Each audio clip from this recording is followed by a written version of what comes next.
Buckle up, Buttercup. Scientists are studying a UFO that was captured after flying around. This is very interesting because it's a metallic sphere and it looks similar to a sphere that Kristen and I saw out here in Pagosa Springs about 5 years ago. What's different, though, is the one that we saw, at least from our point of view, had no markings. It was just a completely smooth metallic sphere. And also, our friend Leah, you've probably seen Leah before talking with Diamond from the Oppenheimer Ranch Project. They've been together now for several years, and they have a ranch just maybe 20 minutes or so from where I live, but about 25 minutes. But she saw one of these spheres also, and she saw markings on the metallic sphere. If you do some research, you can actually see images on the web that go back 10, 15 years of these interesting metallic spheres. Now, the question is, alien? Advanced human technology? Probably, maybe. But as of right now, they don't know what it is, and scientists are studying this sphere. So we're going to talk about it. Hope you're having a beautiful day today. Thank you very much for being here with me. I found the article originally from the New York Post. Let me do a quick screen share with you here. And here we go. Check this out. So this is what the sphere looks like. Now, if it was just a sphere that somebody found on the ground, I wouldn't be as interested, but it was actually captured via flight. This thing was moving around in the air. It lands. Then this guy captures it, or he collects it basically, and he gets sick after he touches it. So that kind of sounds like other UFO cases that have been researched where somebody goes out, finds a UFO, or is in a certain proximity of a UFO, and then they get sick. So is it radiation poisoning, some other type of phenomena? I mean, that's still to be debated. But scientists in Colombia are examining this metallic orb. They say was captured after it flew through the sky of the South American country. And so we're going to talk about it. We're going to get into this in depth. I'm also going to show you some footage of UAPs, some incredible footage of UAPs, possibly some of the best available. And then you've got Arrow, which is the new spear or the spearhead of this UFO disclosure, officially, Arrow. And their claims of this video footage are different than what most people are seeing. So before we get started, though, I did want to let you know there's an awesome petroglyph tour coming up here just in a few weeks. It's going to be in the Four Corners area. It's going to be a lot of fun. Diamond and myself are going to do this tour. I feel very lucky that I found this location because it's not on the map. So you're going to see petroglyphs that are not on the map. You're going to see ruins that are not on the map. And it's got a very spiritual energy to it. I actually went out there during a recent eclipse that took place just several months ago. Amazing. Preston, Chris, and I went out there, and the eclipse was just phenomenal. It was absolutely incredible. But anyway, this is going to be the tour. And if you want to go, it's coming up in a few weeks. So this is the link. Just click the link in the video description box. Not only are you going to see some amazing ruins that aren't on the map, but also some petroglyphs. And there's what we call Skull Castle, because you see this massive rock, this massive boulder that literally looks, and it's not, but it looks like a giant skull. And then there's ruins on top of it and underneath it. So it's like a 2-story skull ruin. It's really, really cool. Check us out on Patreon if you want some exclusive footage. We've got exclusive footage of Area 51. I've got exclusive interviews with amazing guests. We talk about stuff that we only talk about on Patreon for obvious reasons. So jump on over to our Patreon page, become a Patreon member. And if you're looking for EMF protection, go to tinfoilcap.co.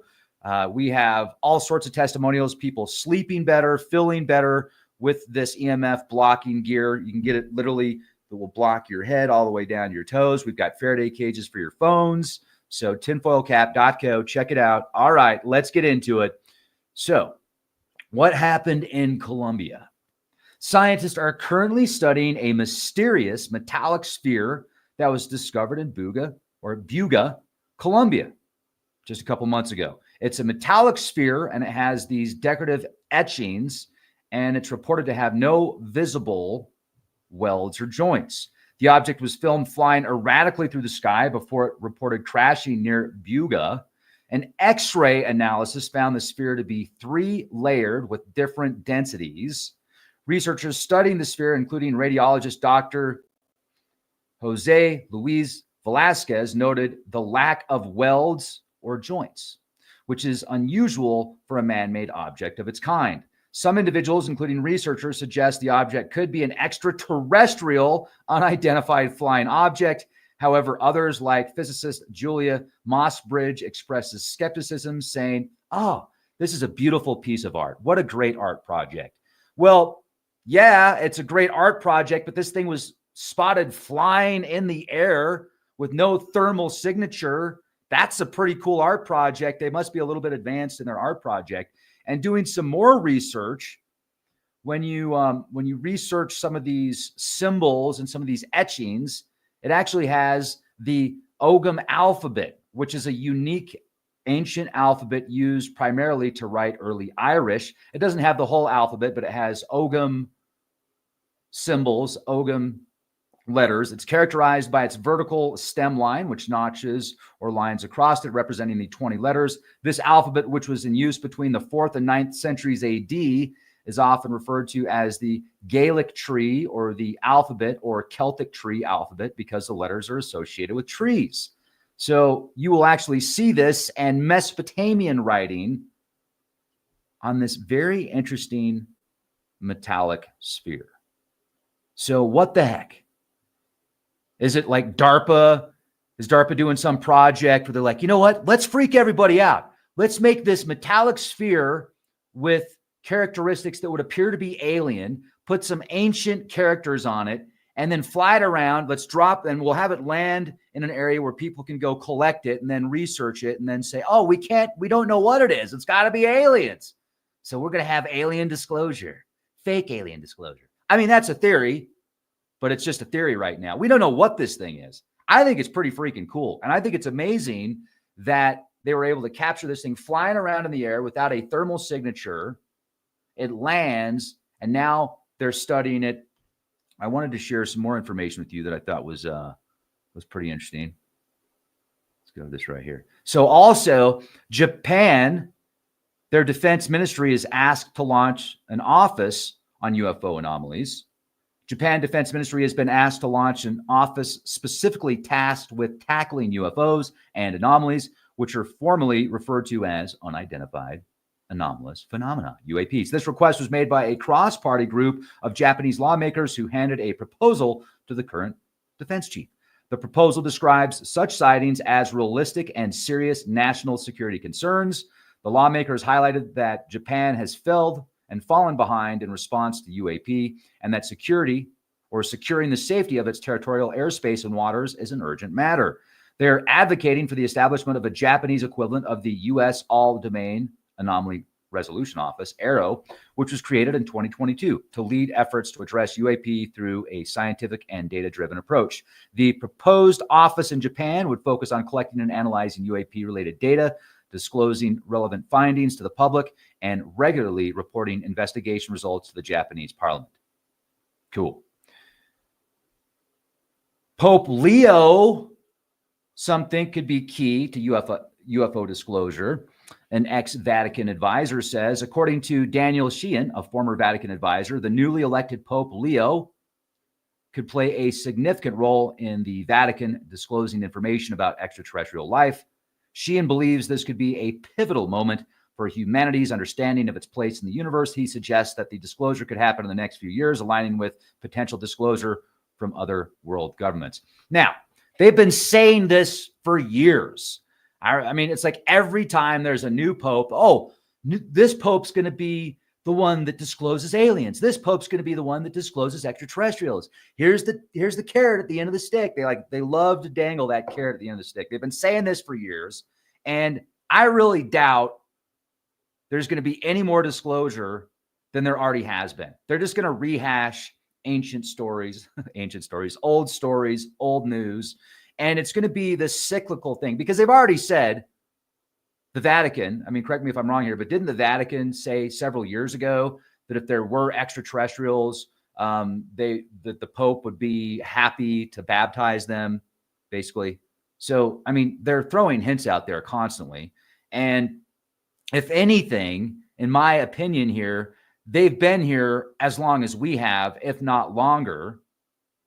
And when I say they, I'm referring to extraterrestrials, or what we refer to as extraterrestrials. They could be highly advanced humans that were here tens of thousands of years ago, and they, breakaway civilization, major cataclysms happen on Earth. They managed to survive, a small group. They managed to take this technology and continue their technologies while the rest of the world has to rebuild. And then they could come back and say, hey, we're aliens. We're from outer space. We're space aliens. And then for some reason that makes people think they're more special because they're not from Earth, which is weird, but it's true. And it kind of makes people more open for like, oh, well, you're from another planet, so you must have superpowers. Oh, maybe. But what if they're from here? And what if these grays that people have had experiences with, I know several people personally that have had experiences with these grays that have worked for the military, and they've been abducted while working on top secret technologies and missile projects. I have two friends that don't even know each other that worked on top secret missile projects and aviation projects that have had very similar experiences to what most people refer to as the grays. They have different terms for them. But if these things can abduct people in the military and then bring them back, and then the military either can't or doesn't do anything about it, that might put a, what's the term? That might halt, that might halt full disclosure. Yeah, they're going to come out and show you these craft and these orbs and these potential flying saucers that are extraterrestrial or highly advanced human technologies. But they're not going to come out and say that people in the military are being abducted and experimented on and then put back like nothing ever happened. Very interesting. This gentleman that I recently interviewed, and if you haven't heard the full interview, jump on over to our Patreon page. You can listen to it in full. We have 2 parts on YouTube as well. He showed me his military records. Very legit. He comes out and describes how these things would take him everywhere except for when he was sleeping on the submarine. And even he said, hey, look, that needs to throw some red flags up in your mind. These things were taking me, they were abducting me everywhere except for when I was in the submarine. And that made him want to stay in the submarine more because he didn't like it. And so I was thinking, okay, well, why wouldn't they take you in a submarine? But they could take you in the barracks. They could take you in your house. They could take you anywhere else. But why not the submarine? First of all, the submarine's constantly moving, right? You're in water. You're constantly moving. So they would have to take you while you're moving in a submarine and then put you back while you're in a submarine. And you're going to have much more closed quarters. That might be more, I'm sure that would be more difficult than taking somebody in a stationary room. And then there's theories of these things being interdimensional because they appear to come from another dimension. They abduct their, like, I don't know, do I use the term victim or do I use the term subject? I don't know what terminology I should use, but they abduct that person. They do experiments on them, and these people describe it as these things as being biomechanical, the grays having no emotions. The gentleman that I interviewed recently that described his hypnotic regression experience, and the people that hypnotized him are high up in the echelon of disclosure, like public disclosure, although they'll say that ETs exist, they'll talk about it. But because the government hasn't officially disclosed it, it's like people don't believe it subconsciously, even if they do consciously sometimes. It's weird how the whole thing works. It's a psychological, it's like this formula that they use. When I say they, I'm referring to whoever it is that's dripping this disclosure. They'll drip it to a certain point, and then they'll start over again. They'll drip, drip, drip, drip, drip, drip, drip, drip, and then the bowl will start filling up with disclosure, and then they'll dump the bowl out. So they have to start over again, metaphorically speaking. Well, he was abducted, and his he's been abducted many times, but the one that we talked about the most was his experience where they regressed him to go back and remember, and then they left him there. So that's, if you ever get regressed and you've legit been abducted by these things and they regress you and they take you back to that experience, it's going to freak you out, especially if they don't bring you back. Like if they hypnotize you, they take you to that experience and they kind of leave you there, you're going to get freaked out. You're going to think things are watching you, and like, you're not going to really know what to think, but you're going to be pretty spooked. So if you do ever get regressed, make sure they bring you back and they don't leave you there, because it's a whole other world of frightening. But he describes them taking him. I'm referring to the gentleman, the submariner that came out and disclosed this. They took him through these walls. They put him on what he refers to as a ship. He describes the ship. They put him on this bed, like this medical bed type platform. They're poking him and prodding him, and he can feel them doing experiments on him, but it's like he's numbed. Like he can feel it, but it doesn't hurt. He's freaked out. He's screaming. He's yelling, ah, ah, ah. These biobots, these gray things that he says they've got to be manufactured. It's like they're wearing a suit. No emotion whatsoever. The only thing that actually responded to him and communicated with him telepathically, telling him that it's going to be okay, was what he said kind of looked like a praying mantis. He said it's not a praying mantis. He says, but he can see why people refer to this being or beings like this as a praying mantis, because it looks kind of like a bug. He said that thing communicated with him and telepathically and told him everything was going to be okay. But these grays appear to have no emotional response, which makes him and others that have had these experiences believe that they're actually some type of genetically created organism, a EBEN. And what does that stand for, EBEN? Extraterrestrial biological entity something, EBENs. Well, anyway, that might be why we don't have full disclosure. They're not talking about the people that are being abducted. They're talking about these craft. They're focusing the disclosure on the craft or on these recovered craft. And then people have, what's unfortunate now is at least half the population, when the news comes out with these incredible stories, with these incredible whistleblowers, I mean, hopefully, unless they're, and some of these people, you watch their body language and you're like, okay, this person definitely seems legit. They're getting emotional at this specific time. You're watching the way they move their hands and their, the eye movements and facial expressions and tonality. And, some people are pretty good at being human lie detectors. And because that's what they have studied, whether they're in psychology, they're psychologists or hypnotherapists or people that have been in sales, like SALES, like sales professionals for 10, 15, 20 plus years. They learn to read people pretty good because that's a part of their job. They have to know what somebody's thinking when they're trying to sell them a product. Like, is this person really telling me the truth, or is this person feeding me a line? Like, dude, I got to think about it because my dog needs braces. Oh, your dog needs braces. Anyway, I'm digressing. I'm diverting here, but it's fascinating when you see some of these whistleblowers come out and describe the projects they were a part of and the craft that they recovered. And you've got the military, and then you've got these defense contractors, which they don't have the same, they don't have to abide by the same rules and regulations, these defense contractors, especially if you have defense contractors that are working overseas or working on the water, because you have different laws, right? Different governing laws. If you're on the water, imagine being on a giant research vessel, nanu, in the middle of the ocean somewhere, doing experiments there, working on projects there. It might get to a point where they're actually working on projects off Earth, like possibly the moon, possibly Mars. I mean, there's certainly been a lot of talk and discussions about that. There's been people that have came out that have claimed to be whistleblowers.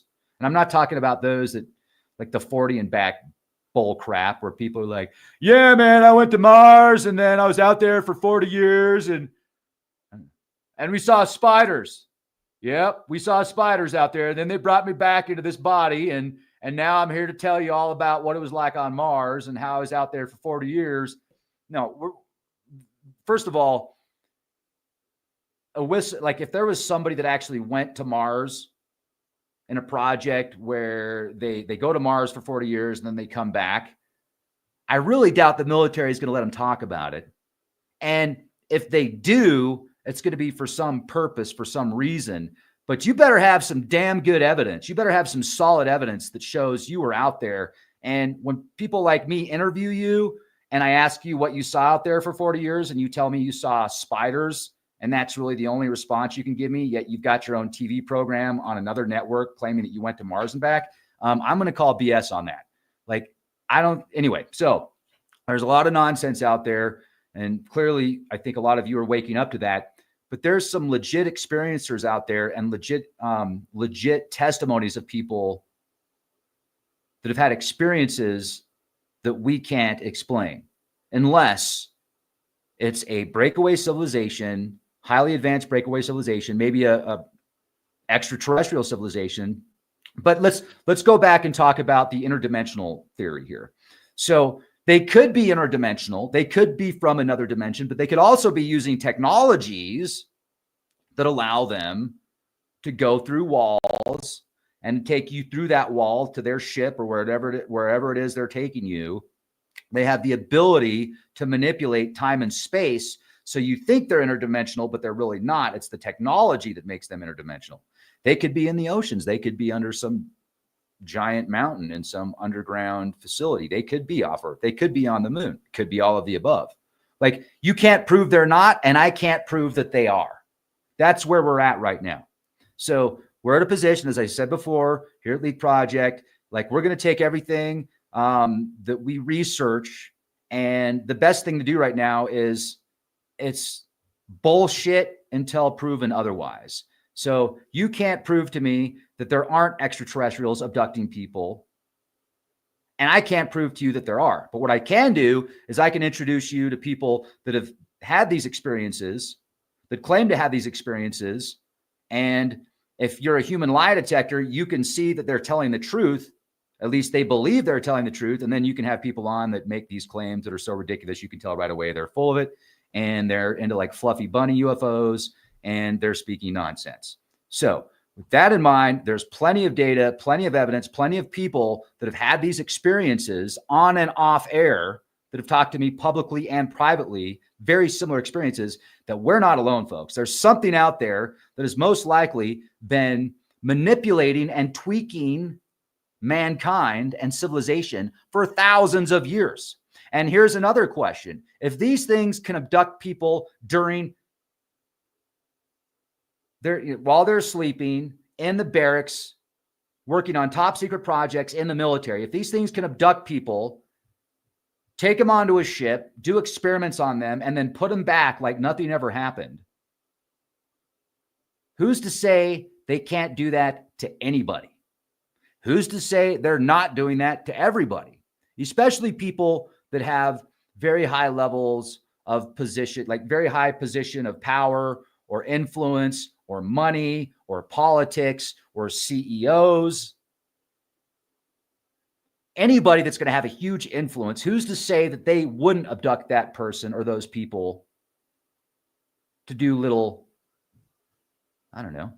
Well, let's adjust this a little bit. Let's add a little bit of that. Let's take this out. Let's see what they're going to do if we change their mind a little bit, if we add this memory, if we take this memory out, if we manipulate the personality just a little bit, because we see that by doing that in 5 years with the position that they have, we will be able to create this agenda or fulfill this agenda. Now, my theory is on these ETs, or what we call the grays, my theory is just a theory, but they're oftentimes, I don't want to say us from the future, but us from the future, kind of. Like I've heard the theories of, so first of all, I would never refer to an entity as a fallen angel, especially if it is. Like, I just won't do it. And I've got my own personal reasons for that and my own experiences, so I'm not going to do that. But some people refer to these grays as such. and people that have been abducted by these things. And because that's how they deal with it. That's how they cope with it. And that's okay. I mean, that's their thing. But one person I was talking to in particular about these grays and his belief is he's got this biblical mindset of what they're doing is they're manipulating humanity and they're infiltrating humanity so that they can create this army to basically fight their savior, their biblical savior. And then they'll tell me, but they're making sure that we don't blow ourselves up. That's probably why they're abducting people that are working on these projects to see what kind of projects they're working on, to see how close it is to catastrophic disaster. And we've got so many testimonies of military personnel or people working at nuclear facilities, actually personal experiences of these UFOs, UAPs flying over the facilities, turning them on and off, stopping certain missiles from being launched, etc. And so my question is, if you think these things are infiltrating humanity to fight God, then why are they saving the planet? Like, don't you think it'd be easier for them to just let humanity blow the planet up? Why would they spend so much time and effort into stopping humanity from blowing the planet up if they just wanted to destroy humanity anyway? That doesn't make sense to me. Doesn't mean I'm right, and it definitely doesn't mean I'm wrong. So what if they're actually a civilization from the future that has to make sure, no matter what, humanity doesn't blow itself up, and certain bloodlines make it through certain experiences? Because if they can see time as not linear, but all at once, then they can break the time down and see what they need to do and who they need to manipulate and what they need to focus on and what they need to change and what they need to research while it's taking place. Another theory is that these things are from outer space. They came from Zeta Reticuli, and because their planet was being, they destroyed their planet, so they had to go find another planet. And in order for them to survive, they have to basically hybridize themselves with humanity so that they can live on Earth. And the hybridization program, or the hybridization theory, is a fascinating theory, which I think there absolutely could be some truth to it. But I don't think it's because they're trying to take over the planet by abducting people and then taking the reproductive, what's the term I'm looking for here? So a lot of people that have been abducted claim that they actually see their hybrid babies on these ships later. And that they, like Dr. Jacobs has done, I think, well over 100 hypnosis regression sessions where people claim to have been abducted. And he asks some questions like, okay, well, he'll take them into their experiences, and they'll say stuff like, well, these beings, whatever they are, they would ask me the most mundane questions like, why did you start crying when you saw that? Or why did you open the fridge and pull milk out and pour it on cereal and eat it? And like, why did you smile when you heard that response from that person? Just stuff that doesn't make any sense. Like, how is it that this highly advanced civilization travels the stars and then abducts people and asks them questions like, why did water come out when you saw somebody do that? Or, why did you get upset? Why did you scream when that happened, or whatever? Just the most mundane questions. And it could be because, first of all, maybe they don't come from Zeta Reticuli. But if you ask me, I don't think they necessarily do come from Zeta Reticuli. I think that was a whole psyop. My opinion, I think that's a psyop. I know the whole Betty and Barney Hill case, where Betty and Barney Hill, they were abducted by these beings, and they asked them where they were from. They pointed at a star system that allegedly we didn't know existed yet. So because they pointed at this star system that we didn't know existed yet, then that means they're telling us the truth, and they come from Zeta Reticuli. First of all, they could be lying. Like, they could be like, yeah, we come from this planet. We come from this star system way out there. First of all, how can you prove they don't? How can you prove they do? You haven't been there. We don't have the technologies to get there yet, at least that we know about. So we wouldn't be able to prove it either way. They could be from here and say they're from out there. That would be, and that's one of the things that actually kind of frustrated me when I asked Dr. Jacobs. I said, well, where do they come from? And he said, it doesn't matter. And I'm like, well, what do you mean it doesn't matter? That absolutely it matters. It doesn't matter. Just because we don't know and because it's purely speculative doesn't mean it doesn't matter. Of course it matters.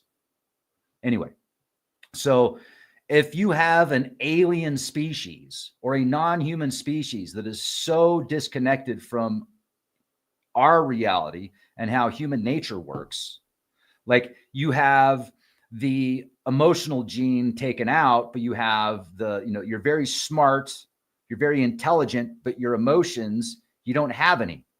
Imagine being modified or created or born into that lifestyle. You're living on a ship in space.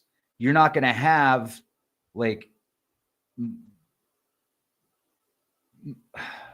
you're not going to have that love and compassion and, a caring mother and father, most likely, if you've been on a ship for thousands of years or X amount of time and you've lived in an environment that just didn't have that nurturing compassion. It was just, nuts and bolts. It was just space and your mission, no actual compassion or friendship. It's just, this is what you're tasked to do. You were genetically created to do this task, and this is what you're going to do.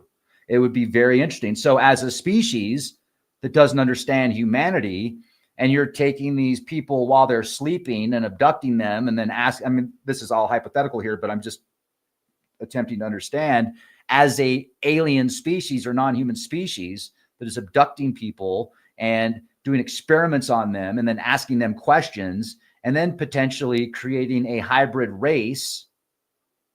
First of all, there have been millions of people that have claimed to have had experiences that could very well be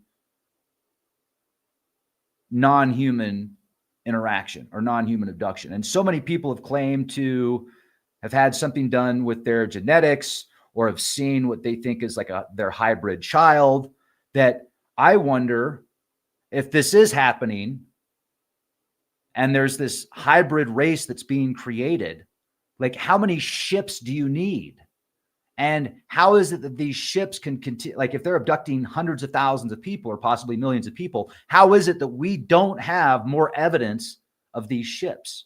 Yeah, we've got some, but at that level, you would think it would be much, much more available, many more photos and videos and testimonies, unless there is some type of interdimensional ability that these things could be underground, they could be underwater, they could be on the moon, and they could create some type of portal that allowed them to capture the subject, take the subject to their location, do the experiments and research, whatever it is they need, and then bring them back.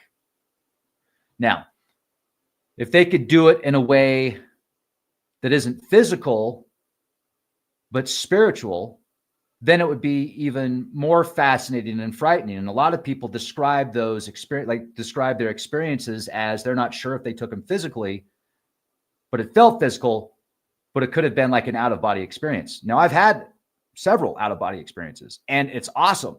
And the first time I had my out-of-body experiences, I wasn't even trying to have an out-of-body experience. I was just falling asleep, and I popped out of my body. It freaked me out. And then I started to research it a lot through the years, and I started to study it, and I started to practice it. Picked up a book called 90-Day Guide to Astral Projection by Robert Bruce.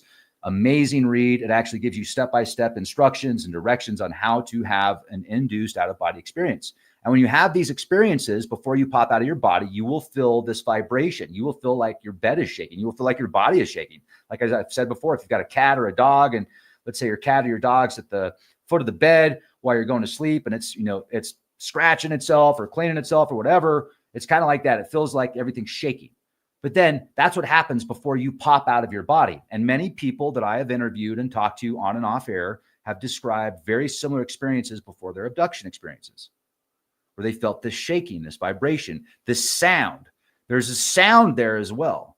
And that would also add to the potential of it, like make people think, oh, it's interdimensional. They're interdimensional. Maybe they're just using interdimensional technology to take you to their location.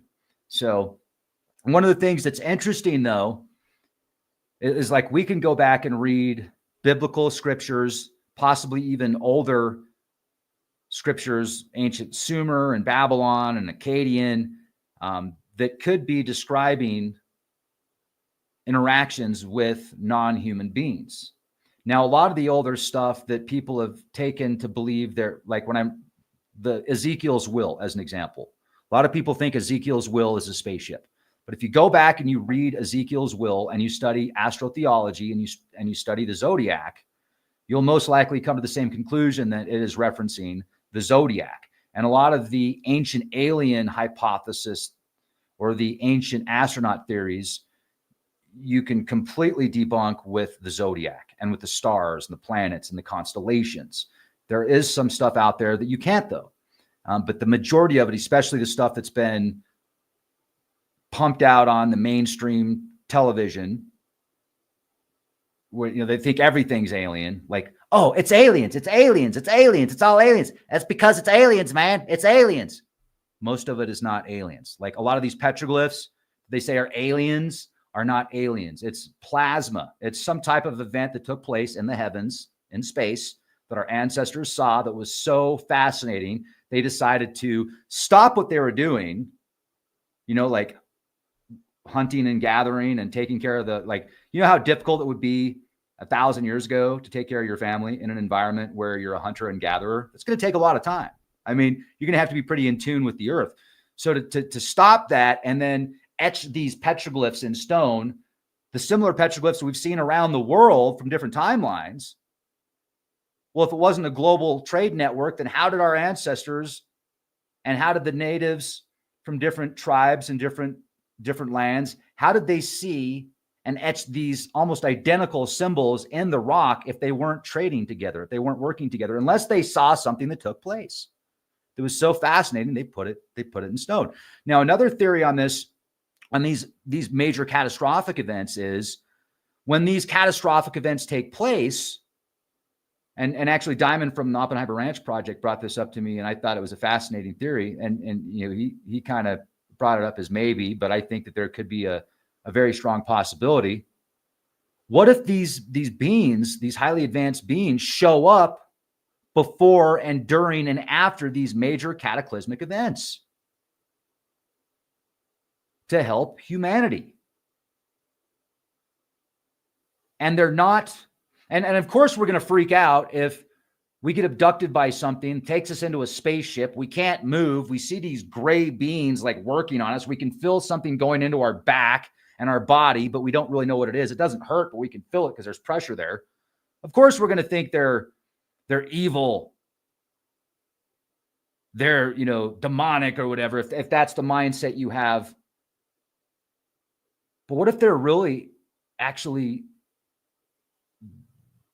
working on something to save the world or make sure that you make it to a specific point in life? Because if you don't, then it would have catastrophic consequences. Somebody that I'm very close to, that I've known for years, she has had many of these experiences with the Greys. And she actually not only has frightening experiences to talk about, where one time she said they made her drink like this metallic goo, this liquid that tasted like metal, which is interesting because I didn't think about it for years, but somebody had also mentioned, hey, like think about any time you go in to get x-rays or CAT scans or stuff, they make you drink that liquid, that really yucky stuff before they do it because it helps them see inside your body, et cetera. And I thought that's really interesting. What if that's what happened with her? They were doing some type of medical experiment on her. So they had her drink this goo that increased the ability to see what was inside of her or whatever. I don't know. It's fascinating to think about, but her family, like one of her sons used to have extreme autism, and like he's still on the spectrum, but you would never really know. I mean, it's very difficult to tell. And several years ago, he said, they're going to fix me. They're going to fix my brain. And she didn't know what he meant when he said that. And to make a long story short, if you were to talk to him now versus, 10, 15 years ago, once again, 10, 15 years ago, he's very high on the spectrum, and you could tell. Now you wouldn't even be able to tell. So you have so many people that describe these frightening experiences, but then I know people personally that think they were actually fixed, or their family was, I don't want to use the term fixed, but helped by these beings. So I read so many different viewpoints of people's beliefs on what they are. And it's usually one extreme or the other. It's usually either, oh, they're all demonic, they're all evil, they're this, they're that, or else it's, oh, they're amazing, they're going to take us into the fifth dimension, they're going to save us, they're wonderful. What if it's both? Like, just like humanity, there's good and bad in humanity. There's some amazing people that will give you the shoes off their feet if you need them, and they'll do whatever they can to help you. And like legit, they just want to help humanity. Then you have people that are the opposite, totally opposite. So when I hear people say, oh, all aliens are demonic, I think to myself, maybe that's what aliens think about humans, that we're all demonic. Like, first of all, we're not. I hope not. But look at how much good and bad is in the world. Same with ETs. If they exist, there's probably good, there's probably bad. I don't think that they're all bad or they're all good. I mean, same with nature. I've seen videos where nature and the animals in nature do some pretty nasty things. And then I see videos of nature and animals where it seems like they have compassion and a conscience, and they have feelings like we do, kind of. So I'm not convinced of all aliens are evil at all. I think it's quite the opposite. And I wouldn't be surprised if a lot of these experiences people have with whatever these beings are is not because they're trying to take over humanity to fight God. I think it's more along the lines of they're trying to make sure that humanity doesn't destroy itself. Like, we're called humankind for a reason. Humankind. Because we're supposed to be kind. And with as much damage as humankind has done to the planet, maybe there's going to be a time in humanity's future where they save the planet from like an asteroid or a comet or something that comes from space. Maybe that's why we're still here. Maybe we are supposed to be stewards of the earth.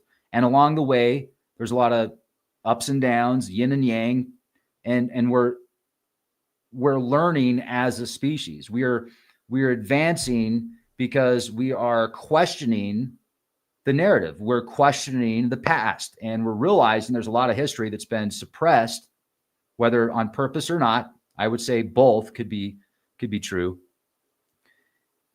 But it's fascinating. It's absolutely fascinating. So anyway, this discussion, let's go back to Pope Leo 14. The name choice itself has sparked speculation. The last Pope Leo 13, was known for establishing the Vatican Observatory in the late 19th century, which indicates a historical interest in astronomy within the church. The connection to astronomy fuels the idea that Pope Leo 14, by choosing this name, may signal an interest in or potential for revealing information related to extraterrestrial life. Daniel Sheehan also states that in the 1970s, he was asked by President Jimmy Carter to contact the Vatican regarding UFO information following Carter's own sighting. There is documented history of President Washington having an experience with what actually could be the Greys, or progenitors of the Greys. So how many presidents or very high level leaders in politics and finances have had experiences with these things, with these beings? Probably a lot more than we have been told. If the founding father of the United States was abducted or contacted ETs, that changes things up a bit. That changes things up a lot. Sheehan additionally mentions a 2009 Vatican statement that recognized the potential for discovering extraterrestrial life and the importance of theological and philosophical discussions about its implications. So in summary, the possibility of Pope Leo XIV playing a crucial role in UFO disclosure is based on the following points. His selection of the name Leo, potentially suggesting a connection to Pope Leo XIII's astronomical interests, the Vatican's historical engagement with astronomy, and prior remarks on the possibility of extraterrestrial life, and assertions from a former Vatican advisor concerning the Vatican potentially possessing relevant information and preparing for disclosure. Very interesting. Now, another thing that I wanted to bring up about the Vatican that a lot of people... So remember when Vatican disclosed a telescope and it was called Lucifer, and it freaked a lot of people out because if you study religious dogma, anytime you hear the word Lucifer, you most likely think that it's like this evil entity. But you know, Lucifer is actually just it means light bearer. It's a title. And if you go back and you read Revelation before King James had it translated into the official King James version, you can read Revelation before it was translated by a King James version. There is nothing about Lucifer in Revelation. Lucifer is referring to the light bearer, which is referring to Venus, the Eastern star, Ishtar, Eostar. So once again, we have this mind control of hundreds of years of conditioning to believe something is not even close to what it is. It's not even close. And you know how you've heard the term in religious circles that Lucifer is the most beautiful angel or was the most beautiful angel? Well, if you want to think of Lucifer, aka light bearer, aka Venus, the planet of beauty and love. Hello, Isis, Ishtar, Inanna, the queen of heaven. Yeah. So did you know that King James also wrote a book on demonology several years before the King James version of the Bible was released? And if you go read the book of demonology that King James wrote and the trials and tribulations that people went through that didn't follow the church's protocols and what they were labeled as and what they were called and the stuff they had to go through. Like if you study the witch trials, I mean, it's frightening. You know, there's historical data that shows that women that would go out into nature and look for certain mushrooms or certain herbs and stuff that grows in nature, like they could be labeled as a witch. And then if you get labeled as a witch, oh, wow, you don't want to be labeled as a witch back then because the stuff that you would have to go through. I mean, either way. Now think about that. Think about this. Pagan. How many people get mad at pagans today, still to this day? And they're like, oh, you're pagan. Oh, Easter's pagan holiday. I will not honor a pagan holiday. Pagan means one with nature. That's what it means. The definition of pagan is you're out in the woods. You're one with nature. You love nature. Why is that evil? It's weird, right?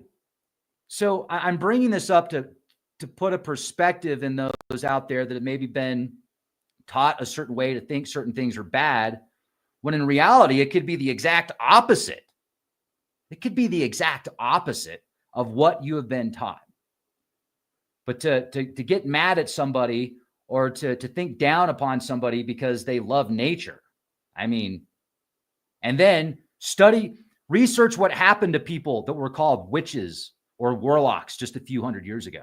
Just a few hundred years ago. Like, it is beyond frightening. Beyond frightening. The Book of Demonology. Read it. King James wrote it. If you think that the King James version of the Bible is the, like, and first of all, if you do, this is okay. Like, much respect to anybody that's religious or has a certain religious belief. I am not in any way, shape, or form knocking that. I'm just saying, look at the data outside of what you have been taught, and then tell me you're going to think exactly the same after reading this information. Ignorance is not bliss. So I'm just saying. But enough about that. I love you. Look at this. This is really cool.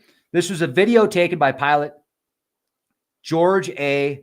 Arteaga, or is it Jorge A. Arteaga? He was flying in the skies in Colombia. This is another UFO in Colombia, when he spotted something peculiar moving through the sky. Within just a few seconds, a strange square-like object can be seen flying past Arteaga's plane and goes whizzing off in another direction. He claimed that he and his co-pilot had seen the object hovering in the air between the cities of Medellin and Santa Fe before it suddenly gained speed and moved towards them. They also claimed the pair wanted to keep following the strange sight before it suddenly started heading right for them, and they were able to get some footage of this. Check this out. Here we go.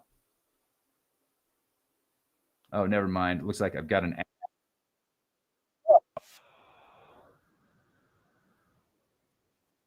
Check this out.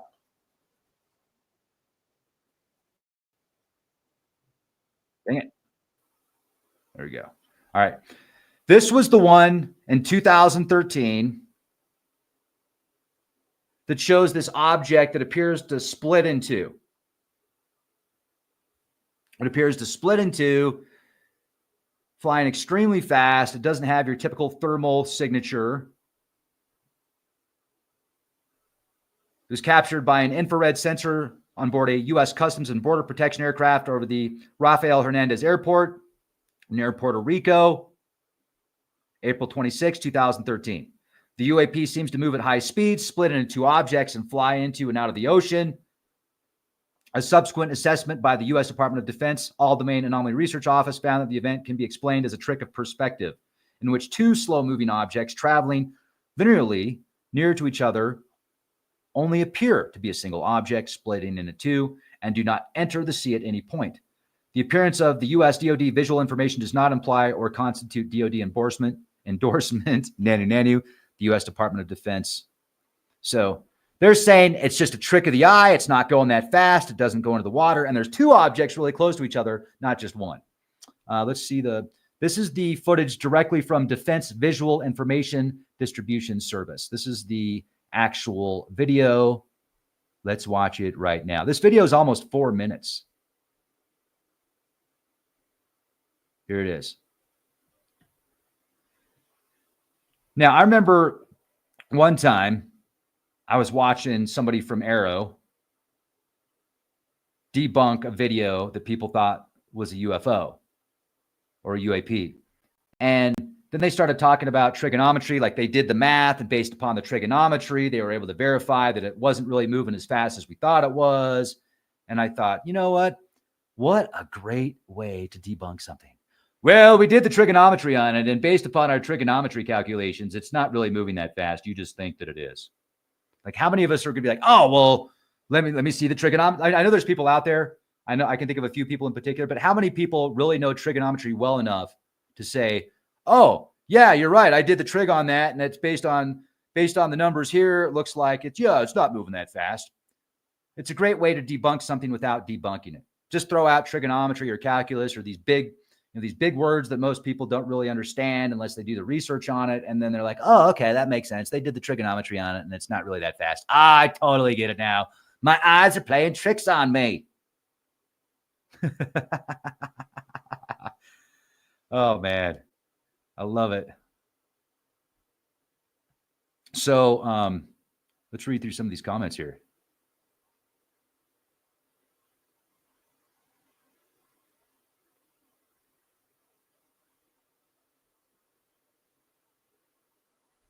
Only magnetism could move like that. Inside the matrix, I saw the number 6 bright star, crystal UFO.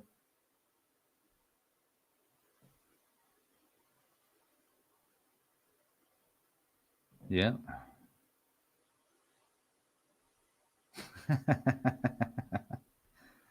Oh, man.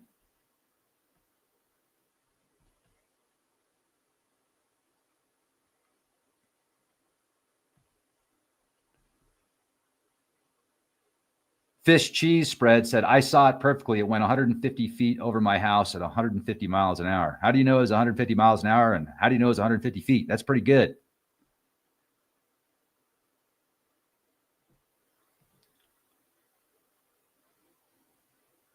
Angel Wings is having weird flashing lights and power grid issues.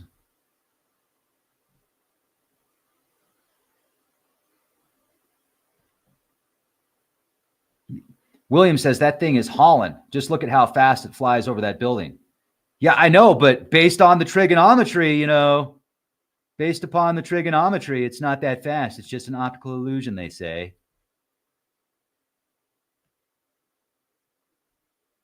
Silver Surfer. Kat says the comments are always entertaining, if nothing else. Yeah. No drag in the magnetic field. Triple word score. Swamp gas from Uranus. Trig silly.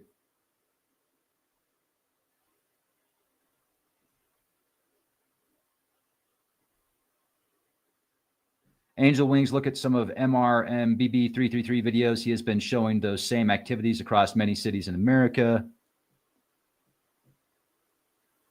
I was followed by orbs for years. Space Force got into contact with me demanding if I ever see one again, I must report on them. Still haven't called them. Okay, dude, come on. That's a pretty, you're telling me Space Force actually called you? They're like, hi, this is Lieutenant Johnson with the Space Force. I heard you've been tracking UFO orbs.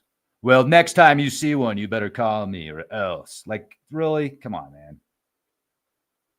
It's a big story. I'm not saying it's not true, but that's a big story. Like, if I had the Space Force call me, I'd be like, yeah, hook me up. Let's go. Let's work together. That'd be, a matter of fact, I have a friend from the Space Force, or he was in the Space Force. I'll have to see if he's still in there. I think he got a promotion when President Trump came in office for the second term.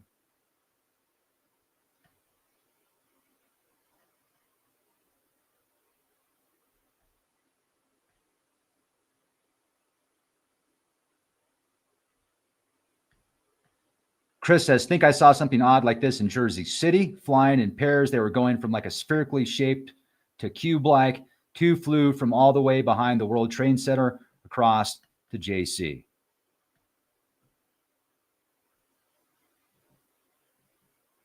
My second cousin is a general for them. Cool, man. You should have, I would love to interview you and your second cousin. Send me an email, leakproject@gmail.com.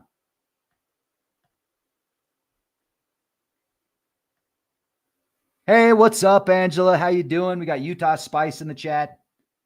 UFO disclosure does not equal alien disclosure. It is to disclosure what the unidentified objects are, or what the are or are not.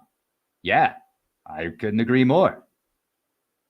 That's what I'm saying. Like, they might give disclosure on UFOs, but the actual disclosures of ETs or highly advanced technologies or highly advanced civilization that can abduct people at will, put them back like it just never even happened. I don't know if they'll ever come out with that disclosure, because that would, I think, freak people out a little too much. Rauder says, I told him about it, and that's why I got the call after.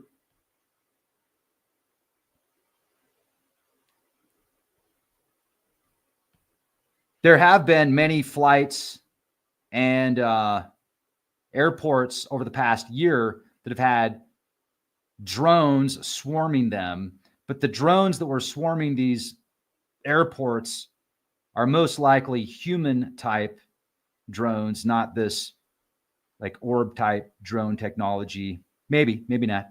We can't I can't prove it's not alien, and you can't prove it is alien yet, but we're working on it. Speaking of alien, we've got Alien Alan with us. Hey, Alien Alan, good to see you, man. Hope to see you at the Alien Alan's going to be on the Petroglyph Tour coming up at the end of June.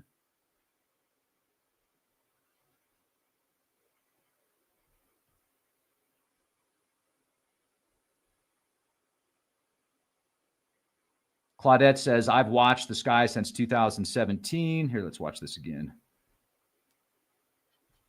Turn this back on. Starting it over. Boom. There it is. Claudette says, I've watched the sky since 2017, and there are triangle-shaped things all over the sky at night now. That could be actually U.S. military tech.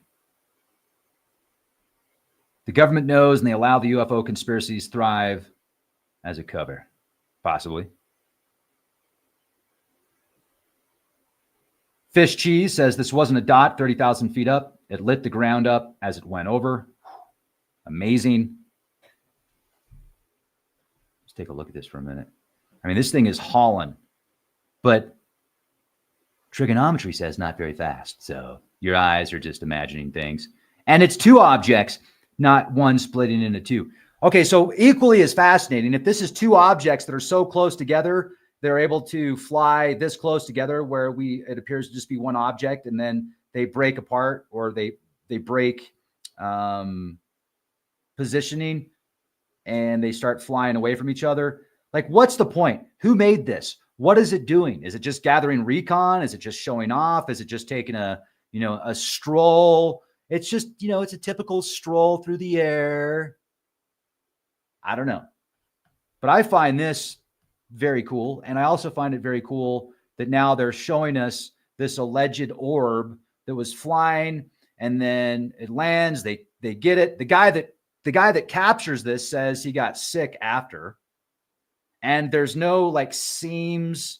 It doesn't seem like it's definitely not built with traditional human technology. Highly advanced, that's a possibility. This being an art project, if it was just on the ground, okay, I would say it was an art project. The fact that this was flying around, there's no heat signature, people are getting sick after they pick it up, I think there's more than just an art piece.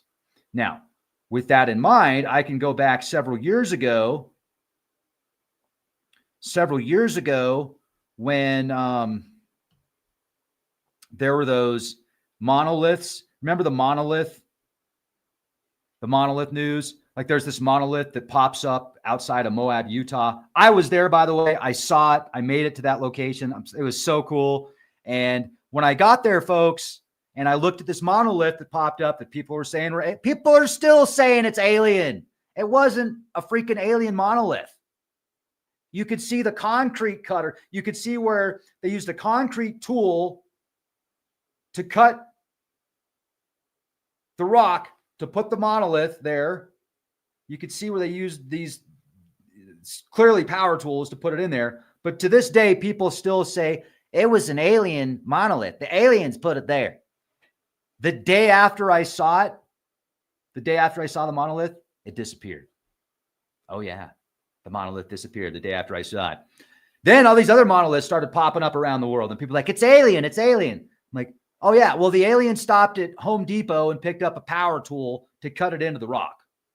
That's what they did. They flew here in their spaceship. They stopped at Home Depot, and they cut it into the rock with the power tool. It was cool. It was amazing, but it was art, is what I'm getting at. This was flying around in the air. So that's one hell of an art project where they're able to create this in art class. They can get it to fly around without a thermal signature, basically. It appears cold to the touch when they touch it. Then they get sick. Like, is this an MIT art project? Is this a DARPA? It could be a DARPA art project. That I wouldn't be surprised with. I would not be surprised whatsoever if somehow years later they're like, oh, it was just a DARPA project that we were working on. We were working on this new cutting edge technology that allowed us to create this sphere without traditional building methods. We just printed it, and we used metamaterials that we found in a crash from 50 years ago we reverse engineered that, and then we created it, and then we put this artwork on it. And the artwork that we used, we wanted to make sure that we used this alpha, the characters of the Ogham alphabet. So literally, the Ogham letters are on this orb or this sphere, as well as ancient Mesopotamian characters. So that's going to make people think, oh, the ancient Babylonians, ancient Sumer, ancient biblical times, there were space ships flying around. There were ETs, because look at this orb, this sphere that we have now that has the same characters on it. To me, it seems like a great way to create a hysteria or a movement of ancient astronauts, ancient aliens theory. Look, we've got their letters on this sphere that was picked up in Colombia. Yeah, it's cool. It's cool, but I'm definitely not convinced it's aliens. So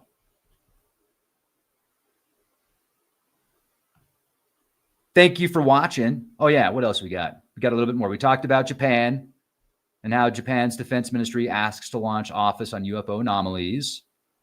We talked about the Vatican and Pope Leo XIV. Showed you some video footage. Looked at some video footage. What else we got? All right. I think that's it for now.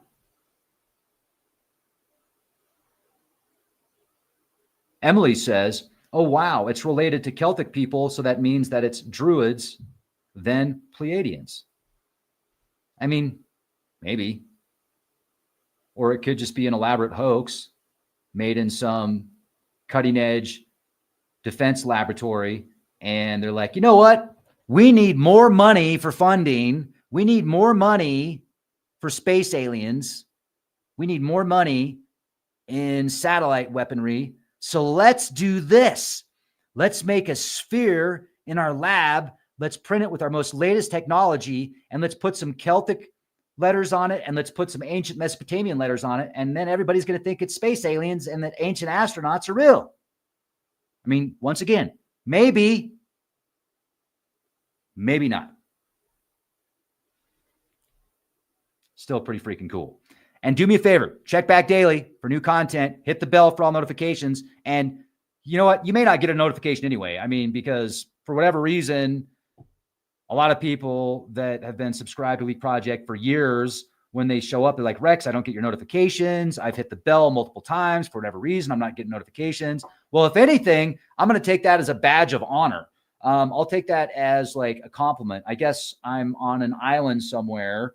And like they put me on this island and they're like, well, you know, first of all, why don't you just share my videos out to the people that are subscribed at least? Like, that'd be really nice of you. That's why they subscribe, because they want to watch the videos, you know? So if they're not sharing your videos, like, why?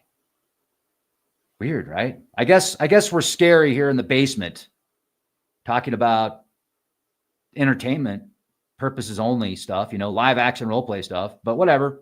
So have a beautiful day. I really appreciate you. And thank you for checking back daily.